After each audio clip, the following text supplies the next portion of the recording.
When I left Hungary in 1956 after the revolution, I ended up in Ireland. What particular memories do you have of becoming an Irishman? When I landed in Bray, County Wicklow, I wanted to be one of them. So I joined the Irish Army, and of course at that time I did not speak any English. And when I was going through their basic training, unbeknownst to me, the commands were given in Gaelic. And the rest of the guys, the Irish guys, did not speak Gaelic either, but I did not know that. So as we were getting these commands in Gaelic, which was a foreign language to them like to me, I thought to myself, I am serving with the dumbest people on earth. And it took me about 3 months to figure out that the commands were not in English and I was learning Irish. I was really upset at the time. And what other memories do you have of becoming Irish? Some of the guys were picking on me, and we had a sergeant major who was really a terror to us. We were all afraid of him. So one of the guys told me that go see the sergeant major and ask for a long stand. I did not know what long stand was.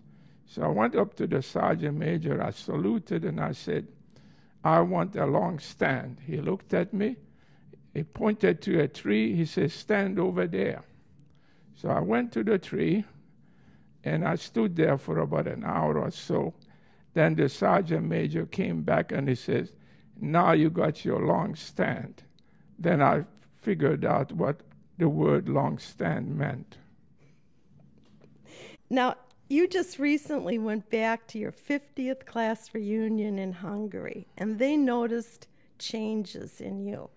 How do you think that you've adapted to American life, and how do you think they explain the changes that have come over you in the last 50 years?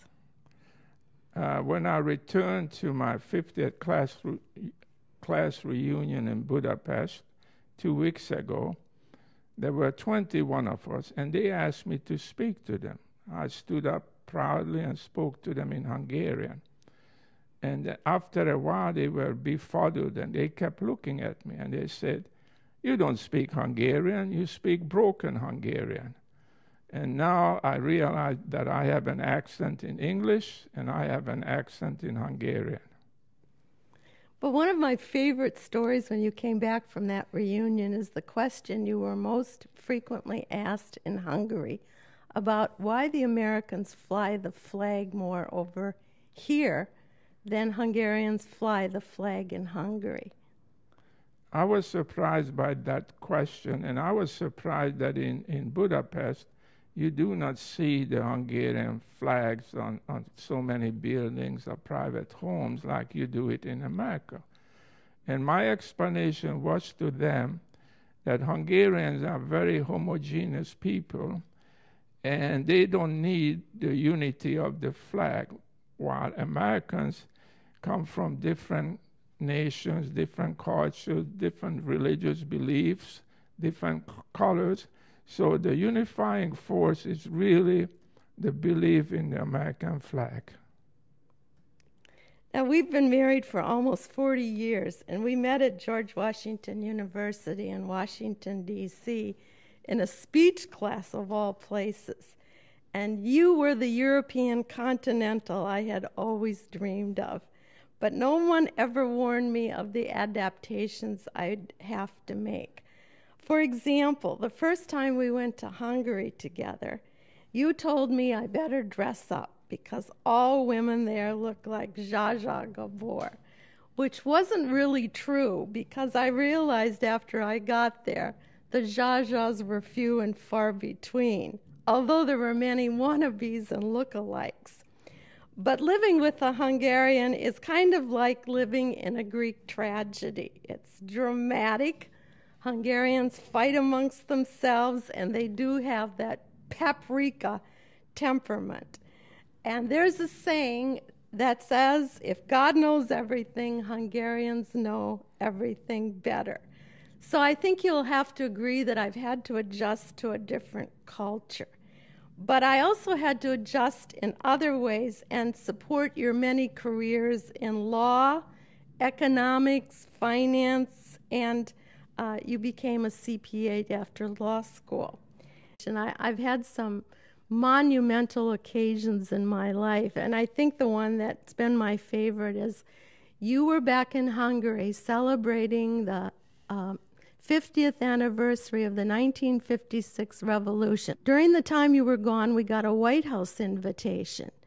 And I was so thrilled, and I went. The occasion was President Bush was going to open the movie, the documentary on the 56 revolution. Well, while you were demonstrating, I got this invitation to the White House movie premiere, and I showed up alone, unescorted, but I had to wait outside the gate, and lo and behold, I was standing next to Tony Curtis, the actor. I think probably most people know that Tony Curtis raised the most money for the second largest synagogue in the world, which is in Budapest. So while we're waiting to get into the White House, I turned to Tony Curtis and I said, "Sir, you raised all that money for that synagogue. Will you be buried in it?" And he said to me, "Why do you ask?" And I said, "Well, yesterday I went to the National Cathedral in Washington, D.C., and I learned that in the basement is buried Helen Keller. And that impressed me so much." And he turned to me and he says, "I'm not going to be buried in that synagogue. Honey, I ain't ever going to die." I was so excited, I've forgotten the name of the movie. I think it was maybe Children of Glory. Children of Glory, thank you.